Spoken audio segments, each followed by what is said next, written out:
design of the fly was extremely valuable for such cults. In addition, these amulets were used not only to signify healers and mages, but also as protective health amulets. It's interesting that such temples were always not only holy but also clean. Insects couldn't be there due to the constantly burning incense, which literally created smoke screens. Food in such places didn't spoil, and parishioners stood in the healing smoke to be purified. This leads us to one fact about Beelzebuth that seems non-obvious to many, but is confirmed in esoteric research, demonology and demonology by modern practitioners. Beelzebuth is extremely fastidious and prefers cleanliness and order. If Beelzebuth was embodied in a person, he could very suffer from OCD. Filth and impurities are true horror for him, and it's through Beelzebuth that both the most cunning and gruesome curses for infections, epidemics, and immune system problems are cast, as well as, traditionally, the most powerful protections against them. In addition, it was from these priests who created complex mixtures of herbs and fertilizers that we inherited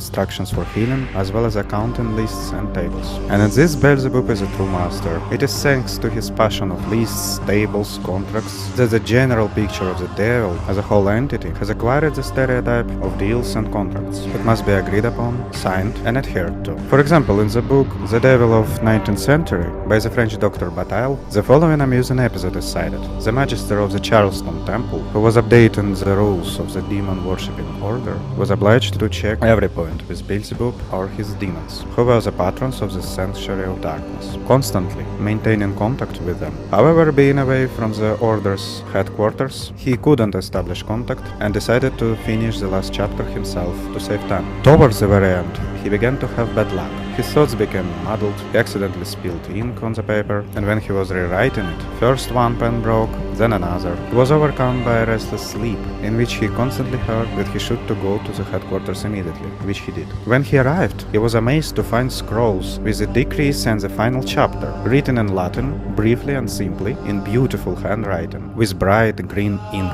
And that's not all. There were also copies, with translations into English, Spanish, French, German, Portuguese, and Dutch. At the end of the manuscript was the sigil of Beelzebuth, red and of dazzling brilliance.